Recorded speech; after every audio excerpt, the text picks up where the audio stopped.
بسم اللہ الرحمن الرحیم 60 ہجری کی بات ہے۔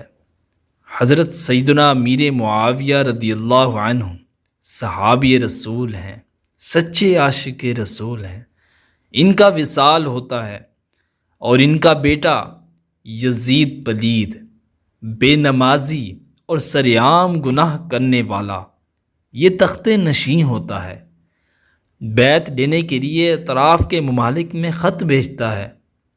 مدینہ پاک کا گورنر جب یزید کی بیعت لینے کے لیے امام حسین رضی اللہ عنہ کی خدمت میں حاضر ہوا تو آپ نے یزید کی نااہلیت دیکھتے ہوئے بیعت سے انکار کر دیا۔ اہل کوفہ نے خط بھیج کر کوفے آنے کی دعوت دی۔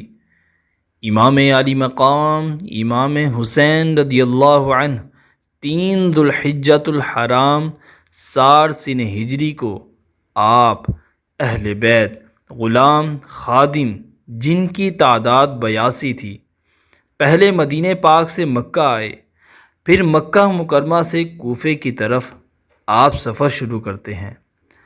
راستے میں کوئی شخص ملا تو آپ نے کوفے کے حالات پوچھے۔ اس نے کہا، دل آپ کے ساتھ ہے مگر تلواریں کسی اور کے ساتھ ہیں۔ امام علی مقام امام حسین رضی اللہ عنہ نے اپنے جان نثاروں کو، اپنے رفقاء کو مشورہ کرنے کے بعد آگے بڑھنے کا حکم دیا۔ میدان کربلا میں پہنچتے ہیں۔ یزید کے بھیجے ہوئے نمائندوں سے بات چیت ہوئی۔ میرے آقا امام حسین نے بات چیت کے ذریعے معاملہ حل کرنے کی کوشش کی، مگر یزیدی لشکر اہل بیت کے خون کا پیاسا تھا، وہ راضی نہیں ہوئے۔ اب وہ ظالم نہ آپ کو کوفہ شہر میں داخل ہونے دیتے ہیں، نہ واپس جانے دیتے ہیں، اور نہ ہی ملک چھوڑنے پر ان کو تسلی ہوتی ہے۔ اب امام علی مقام امام حسین رضی اللہ عنہ کو یقین ہو گیا کہ اب جنگ نہیں روکی جا سکتی، تو آپ نے میدان کربلا میں جہاں اہل بیت تھے، قیام گاہ کے ارد گرد خندق کھودنے کا حکم فرمایا۔ ایک راستہ رکھا گیا تاکہ وہاں سے نکل کر دشمنوں کا مقابلہ کیا جائے۔ خندق کے ہر طرف آگ لگا دی گئی تاکہ اہل خیمہ کو کوئی تکلیف نہ پہنچائے۔ 10 محرم الحرام کا قیامت نما دن آیا، جمعے کا دن۔ امام حسین رضی اللہ عنہ نے اپنے تمام رفقائے اہل بیت کے ساتھ فجر کے وقت اپنی عمر کی آخری نماز باجماعت بڑے شوق سے، خشوع و خضوع کے ساتھ ادا فرمائی۔ نماز سے فارغ ہوئے، خیمے کی طرف تشریف لائے۔ 10 محرم کا سورج طلوع ہوا۔ 3 دن ہو گئے ساقی کوثر کے شہزادوں کو پیاس ہے، بھوک ہے، بے وطنی ہے، تیز دھوپ ہے، گرم ریت ہے، گرم ہوائیں ہیں، اور 22,000 کا لشکر جرار یزیدی فوج ظلم کے پہاڑ توڑنے کے لیے تیار ہے، اور صفیں بندی ہوئی ہیں۔ جنگ کا نعرہ بجایا گیا۔ اللہ کے آخری نبی صلی اللہ علیہ وسلم کے فرزند امام حسین رضی اللہ عنہ کو مہمان بنانے والی قوم جانوں پر کھیلنے کی دعوت دیتی ہے۔ اللہ اکبر، اللہ اکبر۔ میرے آقا امام علی مقام امام حسین رضی اللہ عنہ نے میدان جنگ میں نیکی کی دعوت دی۔ ایک خطبہ ارشاد فرمایا، خون ناحق حرام ہے، غضب الہی کا باعث ہے۔ میں تمہیں آگاہ کرتا ہوں، تم اس گناہ میں مبتلا نہ ہونا۔ میں نے کسی کو قتل نہیں کیا، کسی کا گھر نہیں جلایا، نہ میں نے کسی پر حملہ کیا۔ اگر تم اپنے شہر میں میرا آنا نہیں چاہتے، مجھے واپس جانے دو۔ تم سے کسی چیز کا طلبگار نہیں۔ تم کیوں میرے جان کے در پہ ہو، اور تم کس طرح میرے خون کے الزام سے بری ہو سکتے ہو؟ روز محشر تمہارے پاس میرے خون کا کیا جواب ہوگا؟ انجام سوچو، اپنی عاقبت پر نظر ڈالو، پھر یہ سمجھو کہ میں کون ہوں۔ بارگاہ رسالت میں کس چشمے کرم کا منظور نظر ہوں؟ میرے والد کون ہیں؟ میری والدہ کون ہیں؟ میں وہی ہوں جن کی محبت کو آخری نبی صلی اللہ علیہ وآلہ وسلم نے اپنی محبت فرمایا۔ میرے فضائل تمہیں خوب معلوم ہیں۔ میرے حق میں جو احادیث وارد ہوئی ہیں اس سے تم بے خبر نہیں ہو۔ یزیدیوں نے یہ سنا تو انہیں کچھ اثر نہیں ہوا۔ یزیدیوں نے جواب دیا، اس وقت یہ مسئلہ زیر بحث نہیں، آپ جنگ کے لیے کسی کو میدان میں بھیجیں، گفتگو ختم کریں۔ امام عالی مقام امام حسین رضی اللہ عنہ نے فرمایا، میں حجتیں ختم کرنا چاہتا ہوں تاکہ جنگ کو روکنے کی تدابیر میں میری طرف سے کوئی تدبیر رہ نہ جائے۔ مجبور کرتے ہو تو مجھے تلوار اٹھانی پڑے گی۔ جنگ کا آغاز ہوتا ہے۔ یزیدی لشکر میں سے کچھ لوگ نکل کر فخر و تکبر کرتے ہوئے آگے بڑھتے ہیں۔ امام حسین رضی اللہ عنہ اور آپ کے خاندان کے نونہال شوق جان بازی میں سرشار آگے بڑھتے ہیں۔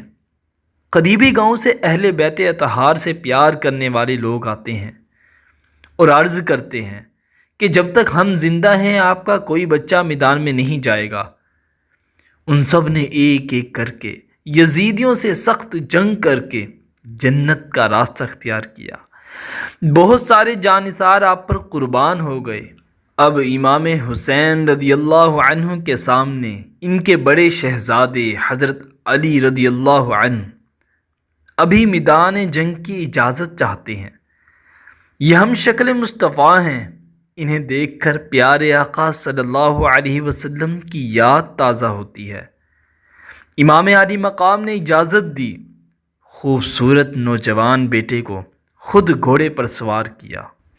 میدان جنگ میں پہنچتے ہیں، دشمن کی صفوں پر نظر کرتے ہیں، ذوالفقار حیدری کو چمکاتے ہیں اور کہتے ہیں کہ میں حسین ابن علی کا شہزادہ ہوں، ہم رسول کریم کے بہت قریب والے اہل بیت ہیں۔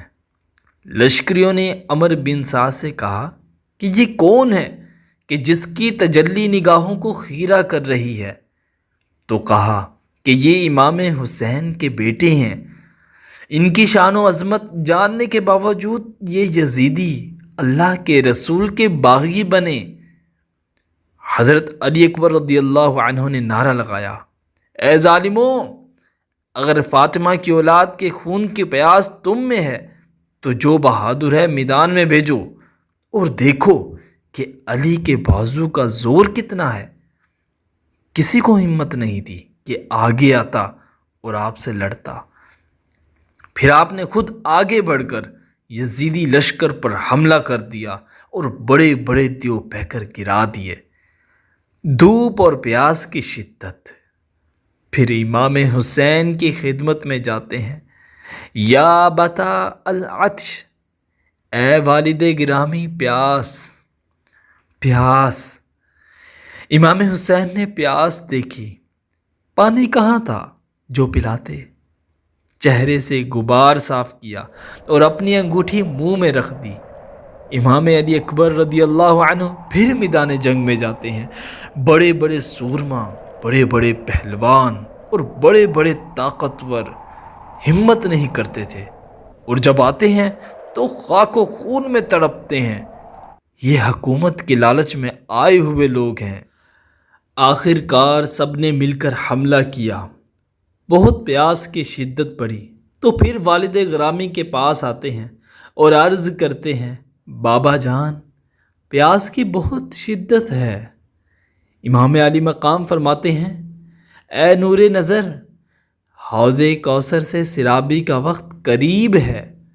مصطفیٰ کریم کے ہاتھوں سے ایسا جام ملے گا کہ لذت تصور میں نہیں آ سکتی، زباں بیان نہیں کر سکتی۔ حضرت علی اکبر خوش ہوتے ہیں اور پھر میدان کی طرف جاتے ہیں۔ دشمن کے لشکر پر دائیں بائیں حملے کرتے ہیں۔ جب چاروں طرف سے دشمن گھیرتے ہیں، حملہ کرتے ہیں، نیزوں سے آپ کو زخمی کرتے ہیں، تیر و تلوار کا می برساتے ہیں، آپ زمین پر تشریف لے آئے اور آواز دی، اے بابا جان مجھے لیجئے۔ امام حسین پہنچتے ہیں، سر گود میں رکھتے ہیں۔ حضرت علی اکبر آنکھ کھولتے ہیں اور اپنے والد کی گود میں کہتے ہیں، بابا جان میں دیکھ رہا ہوں آسمان کے دروازے کھلے ہیں، جنت کی حوریں شربت کے جام لے کر انتظار کر رہی ہیں۔ اللہ اکبر، اللہ اکبر۔ جوان بیٹے کی شہادت ہوتی ہے اور امام حسین بے صبری کا مظاہرہ نہیں کرتے، اللہ کا شکر ادا کرتے ہیں۔ حضرت علی اکبر رضی اللہ عنہ کے بعد ننھے علی اصغر رضی اللہ عنہ جو دودھ پیتے 6 ماہ کے، ان کے حلقوم پر بھی تیر مارا جاتا ہے۔ حضرت امام زین العابدین رضی اللہ عنہ بیمار ہیں، ضعیف ہیں، اجازت چاہتے ہیں کہ میں میدان جنگ میں جاؤں۔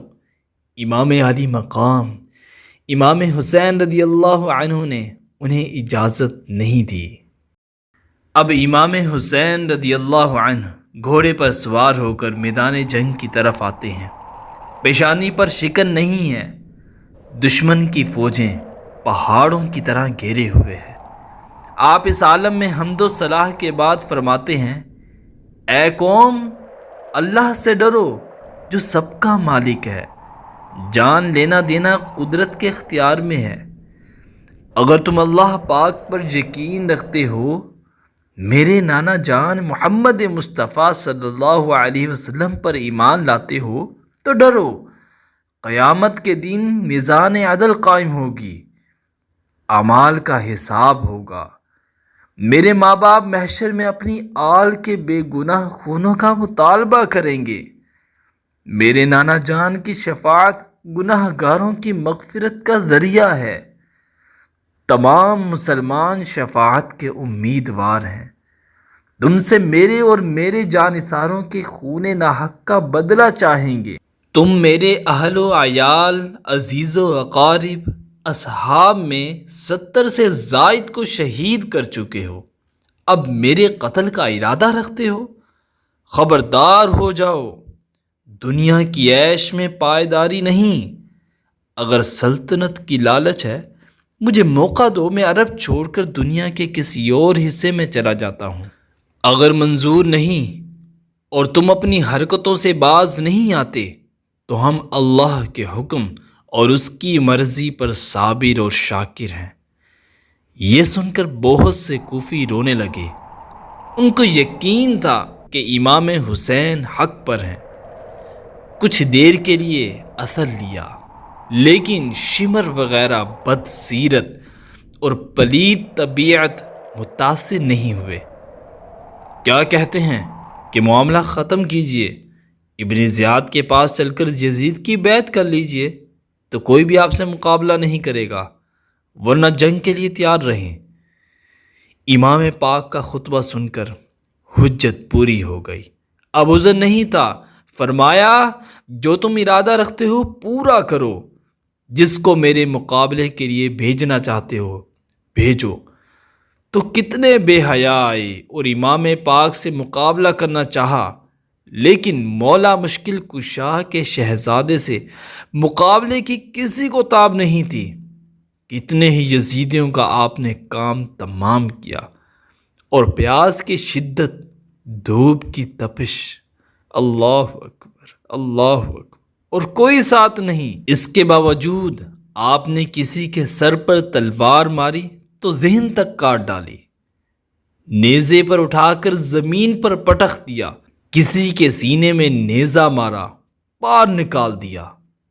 اب سب نے چاروں طرف سے امام علی مقام کو گھیر لیا اور تیروں کی بارش کر دی، تلواروں کی بارش ہوئی، ہزاروں آدمی گھیرے ہوئے ہیں۔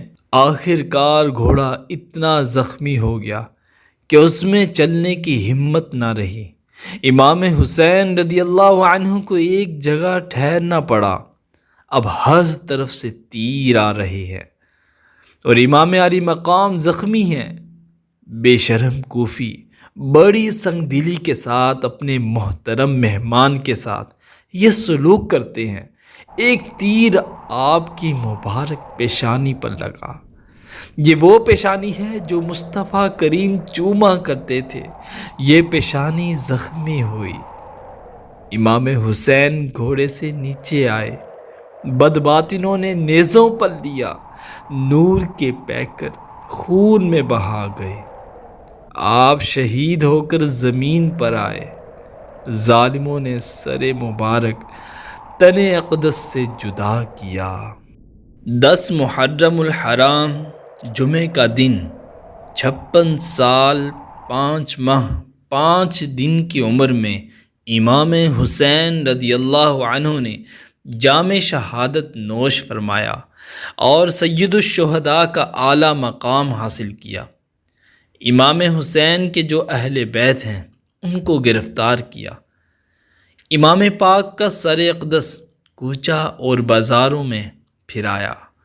ابن زیاد بدنہاد نے تمام شہیدوں اور امام حسین رضی اللہ عنہ کے سروں کو شمر نپاک کی ہمراہی میں یزید کے پاس دمشق بھیجا۔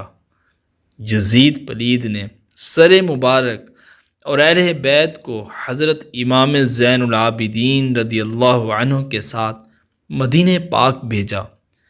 امام حسین رضی اللہ عنہ کا سر اقدس آپ کی والدہ ماجدہ خاتون جنت یا امام حسن رضی اللہ عنہ کے پہلو میں دفن کیا گیا۔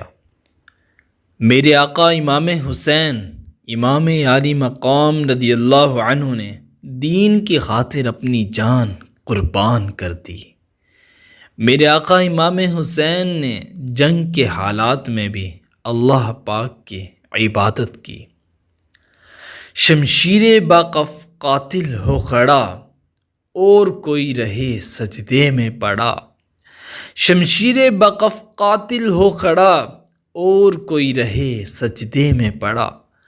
کیسی تھی زمین کرب و بلا، اس شان کا سجدہ کھیل نہیں۔